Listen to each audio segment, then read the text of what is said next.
사사기 4장 1절에서 7절 말씀 함께 읽겠습니다. 에웃의 죽은 후에 이스라엘 자손이 또 여호와의 목전에 악을 행하매 여호와께서 하솔에 도읍한 가나안 왕 야빈의 손에 그들을 파셨는데 그 군대 장관은 이방 하로셋에 거하는 시스라요. 야빈 왕은 철병거 900승이 있어서 20년 동안 이스라엘 자손을 심히 학대한 고로 이스라엘 자손이 여호와께 부르짖었더라. 그때에 랍비돗의 아내 여선지 드보라가 이스라엘의 사사가 되었는데 그는 에브라임 산지 라마와 베달 사이 드보라의 종려나무 아래 거하였고 이스라엘 자손은 그에게 나아가 재판을 받더라. 디브로가 보내어 아비 노암의 아들 바락을 납달리 게데스에서 불러다가 그에게 이르되 이스라엘 하나님 여호와께서 이같이 명하지 아니하셨느냐 이르시기를 너는 납달리 자손과 스불론 자손 1만 명을 거느리고 다볼산으로 가라.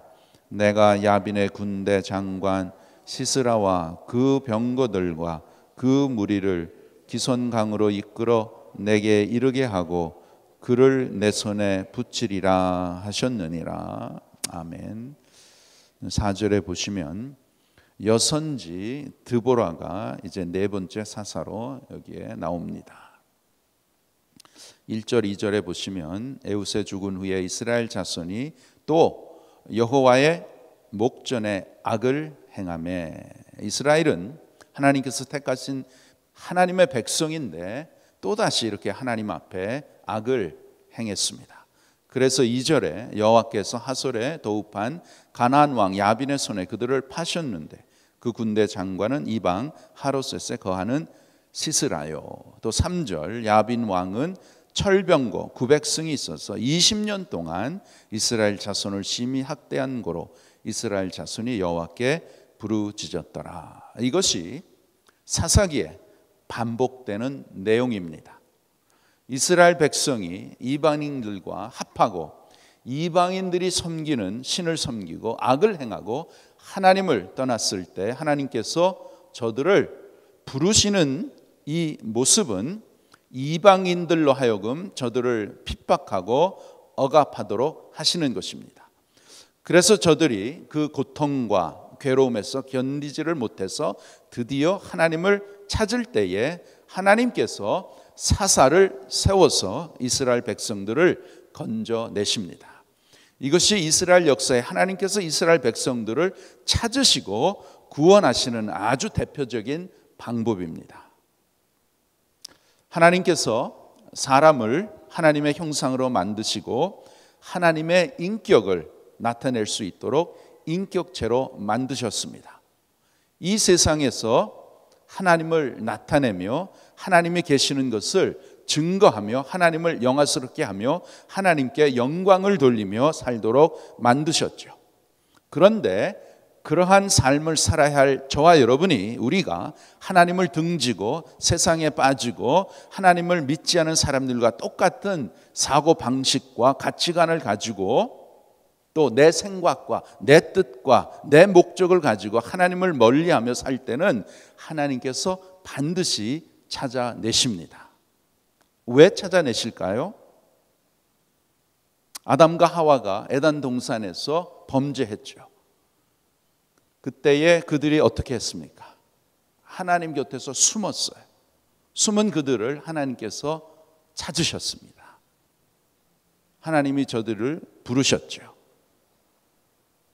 왜 하나님이 찾으실까요? 왜 하나님께서 저와 여러분이 하나님의 백성대로 살지 않고 세상을 따라가고 죄 가운데 거할 때에 하나님이 왜 찾으실까요? 그냥 내버려 두시지. 왜 하나님이 찾으십니까? 저와 여러분이 하나님의 자녀이기 때문에, 자식이기 때문에 하나님은 찾으시는 것입니다. 그 찾아내시는 유일한 방법이 무엇이냐? 어려움과 고난을 통해서 더 이상 그런 것으로 가지 못하도록 하시는 것입니다. 그래서 그것이 너무 힘들고 고통스러워서 할 수 없이 하나님을 찾을 수밖에 없도록 만들어서 하나님이 그들을 세상으로부터 불러내시는 것입니다. 죄에서부터 불러내시는 것입니다. 이것을 소위 징계라, 채찍이라고 말하죠. 하나님의 사랑의 매입니다. 히브리서 12장 보시겠습니다. 367페이지. 신약 367페이지. 히브리서 12장.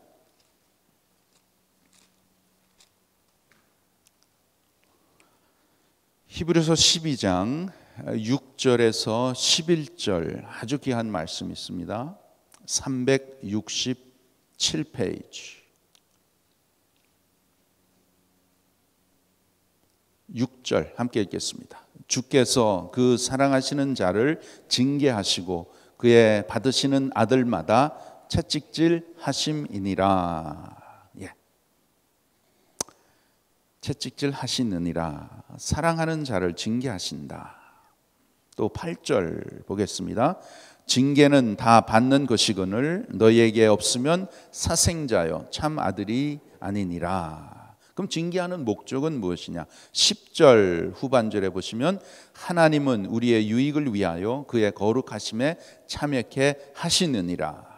또 11절에 보시면 무릇 징계가 당시에는 즐거워 보이지 않고 슬피 보이나 후에 그로 말미암아 연단한 자에게는 의의 평강한 열매를 맺나니.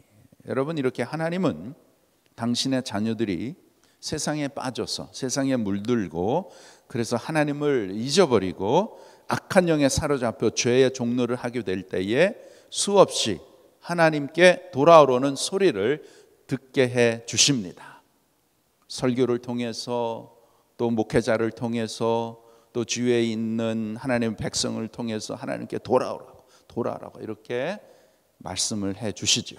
그런데 그렇게 해도 말을 듣지 않고 그 소리를 계속 소멸하고 못 들은 척하고 세상이 좋아서 세상에 빠져 있으면, 죄에 빠져 있으면 하나님께서는 마침내 채찍을 드신다는 것이죠.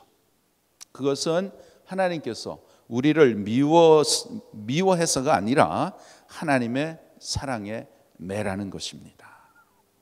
하나님 아버지가 찾으시는 것이죠. 저와 여러분을 찾으시는 것입니다. 그렇다면 우리 생활 가운데 모든 어려움은 징계인가? 아닙니다. 아니에요. 이 두 가지를 확실하게 생각해야 합니다. 먼저 하나님의 자녀가 하나님을 등지고 세상으로 빠져서 하나님의 거룩을 나타내야 할 우리가 오히려 악을 나타내고 악한 것을 하고 죄를 도모하고 예수 그리스도의 피로 구별받은 자로서 하나님을 나타내기는커녕 악을 나타낼 때에는 하나님께서 채찍을 드십니다. 채찍을 드십니다. 그때 그 채찍은 무서운 채찍입니다. 처음에는 하나님께서 말씀을 통해서 설교를 통해서 주위에 있는 사람을 통해서 말씀을 하시죠. 얘기를 하십니다. 그렇게 하지 말라고. 그거는 아니다고. 그것은 내가 기뻐하는 것이 아니라고 이렇게 말씀하십니다. 그런데 그것을 받아들이지 않고 계속 그것을 소멸하고 그러면 어떻게 돼요? 마음이 더욱더 완고해지죠. 굳어집니다. 그러면은 하나님이 어떻게 하실까요? 하나님께서 그냥 내버려 두십니다.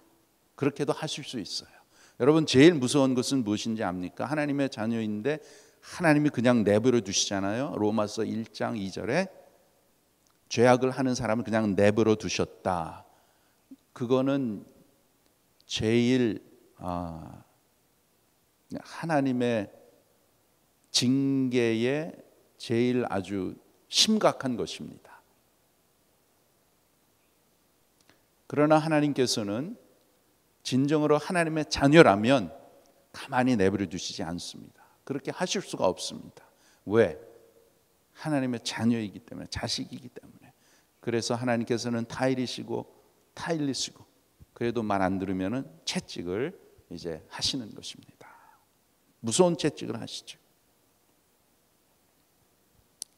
오늘 본문 사사기 4장에 보면 이스라엘 백성들이 하나님을 섬겨야 되고 하나님을 나타나야 되고 거룩한 백성으로 살아야 되는데 그렇게 안 하고 이방인들과 같이 섞여서 하나님을 섬기지 않고 하나님을 예배하지 않고 바알을 섬기고 이방인들을 섬기고 같이 이렇게 하니까 하나님께서 저들을 채찍을 하시죠. 그래서 몇 년 동안 20년 동안 저들을 이방인들에게 팔아버렸다고 했습니다. 하나님의 무서운 징계죠. 퍼니시먼트입니다. 그래서 여러분 우리가 때로는 참 어려움에 있다. 그렇게 있을 때 혹시 내가 죄 가운데 있지 않는가 반성을 해야 됩니다. 하나님 앞에서 진정으로 내가 올바로 살고 있는가 회개해야 되는 것입니다. 또 다른 이유는 야고보서 1장에 나옵니다. 왜 우리 신앙생활 가운데 어려움이 있는가? 우리가 신앙생활을 하고 이 세상에 살아가는데 하나님의 백성으로 여러 가지 크고 작은 어려움이 있을 때 야고보서 얘기해 주시죠. 369페이지 야고보서 1장 보겠습니다. 야고보서 1장 2절에서 4절 말씀. 369페이지 함께 읽겠습니다. 내 형제들아 너희가 여러 가지 시험을 만나거든 온전히 기쁘게 여기라. 이는 너희 믿음의 시련이 인내를 만들어내는 줄 너희가 알미라. 인내를 온전히 이루라. 이는 너희로 온전하고 구비하여 조금도 부족함이 없게 하려 함이라. 아멘. 형제 너희가 여러 가지 시험을 만나거든. 시험을 만난다. 영어로는 facing trials of many kinds. 무슨 말씀입니까? 내 형제들아 만약에 너희가 여러 가지 시험을 만나거든이 아니고요. 너희가 여러 가지 시험을 만난다. 이 시련은 하나님께서 모든 하나님의 자녀에게 다 허락하시는 것입니다. 때로는 믿음 생활 더 열심히 하고 더 주님 앞에 가까이 나가고 더 참 믿음으로 살라고 하면 거기에 따르는 시련이 있다라는 것입니다. 하나님이 허락하십니다. 여러분 우리의 신앙은 언제 자랄까요? 아무런 일도 없고 모든 것이 잘 되고 이렇게 되면 우리의 신앙이 자랄까요? 절대로 그렇지 않습니다. 하나님은 시련과 또 때로는 고통과 어려움을 통해서 우리의 믿음을 키워가시는 것입니다. 우리가 운동선수를 보든지 뭐 어떤 일에 이렇게 참 성공하는 사람을 보면 거저되는 게 없잖아요. 얼마나 많은 시간을 투자해서 연습하고 훈련하고 또 실패하고 또 다시 일어나서 또 이렇게 가고 그렇습니다. 우리의 신앙생활도 그냥 우리 생각에는 그냥 하나님께서 그냥 편안하게 이렇게 주시면 그러면 내가 잘 믿을 텐데 절대로 아닙니다. 우리의 죄성은 편안하고 시간이 많고 여유가 있고 돈도 좀 많이 있으면 엉뚱한 데로 가게 돼 있어요. 그래서 유혹이 더 많다라는 것입니다. 많이 가졌으면 그만큼 더 많은 그러한 문제가 있을 수 있고 더 많은 유혹을 받을 수 있다는 것입니다. 물론 우리가 구약에 보면 욥 얼마나 부자였어요. 그 동방의 제일 부자. 그러나 욥에게는 아주 귀한 신앙이 있었죠. 그러한 가운데서도 하나님을 경외했습니다. 자기 자녀들이 혹시나 파티를 하고 죄를 짓지 않았나. 그래서 하나님 앞에 다 이렇게 제사를 드리고 그들을 위해 중보했죠. 예, 그렇게 하나님의 축복 가운데 하나님을 참 경외하고 하나님의 뜻대로 살기 원하는 그러한 분들이 있습니다. 부자들 가운데. 그러나 그거는 대다수가 아니에요. 제가 볼 때는 소수입니다. 왜? 우리 인간은 부패됐기 때문에 예수님을 믿는다 그래도 정말 믿음이 올바르지 않으면 하나님을 따라가고 하나님을 바라보고 하나님의 영광을 살기보다는 내 자신을 먼저 생각하고 내가 원하는 것, 내 뜻, 내 중심, 그것이 우리의 문제가 아닙니까? 우리 모두가 다 그렇죠. 돈이 많던 돈이 적던 어떤 형편에 있든지 항상 믿음 생활을 하면서도 하나님의 뜻이 무엇입니까? 하나님 어떻게, 하나님 기뻐하시는 것이 무엇일까? 교회적으로도 우리 교회가 어떤 길로 나가야 되는가? 하나님이 기뻐하시는 그 뜻이 무엇인가? 그 하나님을 바라보고 하나님을 찾고 그러려면 하나님 앞에 나가야 되잖아요. 하나님 앞에는 별로 나가지 않고 기도하지 않고 그냥 우리들끼리 생각하고 내 생각은 이렇다, 네 생각은 어떠냐, 그래서 우리 생각이 이렇게 좋다, 이렇게 대수로 가자. 그거는 잘못된 것입니다. 생각하고 미팅하기 전에 얼마나 기도했을까요? 기도를 많이 하면 미팅은 짧아집니다. 그래서 우리가 믿음 생활 하나님 앞에 제대로 하기 위해서는 정말 하나님의 은혜를 구하고 하나님의 뜻을 구하고 정말 하나님 앞에 더욱더 가까이 나가야 될 줄 믿습니다. 하나님께서는 우리들에게 시련을 허락하시죠. 크고 작은 어려움을 허락하십니다. 그 목적이 무엇이냐? 우리의 믿음을 더욱더 성숙하게, 더욱더 온전하게 하나님께서 세워주시기를 원하시는 것입니다. 그래서 우리가 시련을 만나고 온전히 기쁘게 여겨라. 시련이 왜 기쁨입니까? 시련은 우리에게 괴로움이고 고난이고 어려움인데 왜 하나님께서는 기쁘게 여겨라? 그 당시는 힘들고 어렵지만 그것만 보는 것이 아니라 그 배후에 하나님의 뜻이 무엇이냐, 그것을 볼 때는 기쁨이 될 수 있다는 것이죠. 범사에 감사하라. 어떻게 차 사고가 나고 어떻게 지금 집안에 이렇게 불이 나고 이렇게 힘든 것이 어떻게 감사합니까? 감사할 걸 찾으면은 감사할 수 있다는 것이죠. 차 사고가 났는데 죽지 않고 다리가 부러졌다. 그러면은 다리 부러졌으니까 불평하겠어요? 죽을 수도 있었는데 그러면 감사하죠. 하나님 감사합니다. 죽을 수도 있었는데 다리만 부러졌네요. 감사하잖아요. 이렇게 우리가 내 중심으로, 내 생각으로, 그것이 아니라 어떤 형편이든지 하나님이 원하시는 게 무엇이고 하나님이 보여주시는 것이 무엇인가, 하나님이 기뻐하시는 것이 무엇인가, 이렇게 살펴보면 하나님의 마음과 또 하나님의 뜻을 우리가 더욱더 알 수 있고, 더욱더 가까이 나가면 그만큼 하나님 앞으로 가까우니까 하나님의 그 성품이 나오고 하나님의 뜻을 더욱더 알 수 있다는 것입니다. 그러므로 통해서 내가 훈련받고 내가 시련을 통해서 연단을 받고 또 인내를 온전히 여김으로써 조금도 부족함이 없는 그러한 성숙한 하나님의 자녀로 하나님께서는 만들어 가시는 것입니다.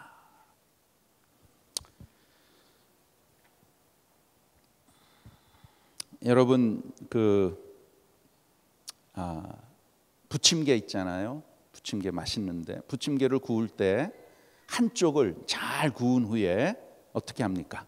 다른 쪽으로 엎어 놓잖아요. 엎어 놓으면 그쪽이 다시 잘 구워진다고 지글지글 이렇게 시끄럽게 그런 소리가 들리죠. 신앙생활도 마찬가지입니다. 한쪽에서는 은혜 받은 것이 잘 익어서 신앙생활 잘 하는데 어떤 일로 엎어 놓으면 또 다시 죽는 소리, 육신의 소리, 사명의 소리가 다시 나오게 되어 있습니다. 왜? 우리의 그 죄성이 있기 때문에. 왜 내가 믿음 생활 잘 하는데 왜 이런 것을 이렇게 만나는가? 이렇게 인간의 소리, 육신의 소리가 나옵니다. 왜 그렇습니까? 그쪽이 아직 덜 구워져서 그렇습니다. 그것을 잘 통과해서 더욱 온전한 사람으로 만들어져서 하나님의 형상이 잘 나타내 가는 것이 믿음 생활이라는 것입니다. 그래서 하나님이 허락하시는 시련은 징계가 아니라 성숙한 사람을 만들기 위한 하나님의 뜻이라는 것이죠. 그러면 우리가 이러한 고난과 또 어려움을 어떻게 잘 인내하며 감당할 수 있을까요? 무엇이 필요합니까? 그러한 가운데서는 믿음과 지혜가 필요한 것입니다. 그래서 야고보서 1장 5절에 보시면 너희 중에 누구든지 지혜가 부족하거든 모든 사람에게 후히 주시고 꾸짖지 아니하시는 하나님께 구하라. 그리하면 주시리라. 우리가 문제를 만났을 때 꾸짖지 아니하시고 후히 주시는 하나님께 물어봐라. 그러면 하나님께 답을 주신다고 하셨습니다. 여러분, 우리가 하나님이 허락하시는 시험을 잘 쳐야 하나님의 사람으로 더욱 온전해지는 것이죠. 더욱 성숙해지는 것이죠. 마태복음 4장에 예수님이 마귀로부터 시험 받으러 성령의 인도를 받아서 광야로 가셨습니다. 거기서 마귀가 문제를 낸 것에, 세 가지 문제를 낸 것에 예수님께서 답을 무엇으로 쓰셨나요? 어떻게 말씀하셨죠? 기록되었으되 성경에서 가라사대. 그렇습니다. 우리의 문제에, 우리의 삶의 모든 문제의 답은 말씀 안에 있는 줄 믿습니다. 말씀으로 우리가 시험을 물리치는 것입니다. 내 생각, 내 경험, 내 지식이 절대로 아니에요. 하나님의 지혜, 하나님의 말씀으로 물리치는 것입니다. 이러한 가운데 믿음 생활에 제일 방해되는 것이 무엇이냐? 어떠한 힘든 환경과 형편과 다른 사람이 아니고 내 자신이라는 것. 이것이 하나님께서 말씀하는 것입니다. 내 속에 있는 이 죄성, 나를 괴롭히는 이 죄. 그러나 또 나의 삶에는, 나의 마음에는 성령께서 계시잖아요. 그래서 항상 우리의 믿음 생활에는 성령이 원하시는 뜻과 내가 원하는 이 죄가 나타나서 항상 이러한 컨플릭트가 있다는 것입니다. 그래서 믿음 생활은 어떻게 살아야 되는가? 성령의 인도함을 받고 성령의 능력을 받아서 이 죄의 영향과 이 죄의 죄에서 나오는 것을 다스리는 것입니다. 다스리는 것이에요. 아무리 성숙한 또 믿음이 좋은 사람이라고 해서 죄가 없어집니까? 절대로 그렇지 않습니다. 우리가 하나님을 더 많이 섬기고 믿음이 더 아주 성숙하게 될 때에 이 죄라는 것은 그만큼 더 많이 넘어뜨리려고 역할을 하는 것입니다. 그래서 성숙한 하나님의 백성은 전에는 뭐 별것도 아니에요. 그냥 간단한 것인데 그거 그냥 넘겨갈 수도 있어요. 그러나 신앙이 점점 깊어갈수록 조그만 것도 하나님이 거스리는 것은 피해야겠다. 그것은 하지 않아야겠다. 입술에 한마디라도 전에는 그냥 뭐 세상 얘기도 많이 하고 그냥 좀 엉뚱한 얘기도 하고 뭐 그럴 수도 있지. 그것은 여러분 신앙이 믿음이 좀 약하고 그럴 때는 또 우리가 이해를 하고 그래 저 사람이 뭐 믿은 지 얼마 안 됐으니까 이해를 합니다.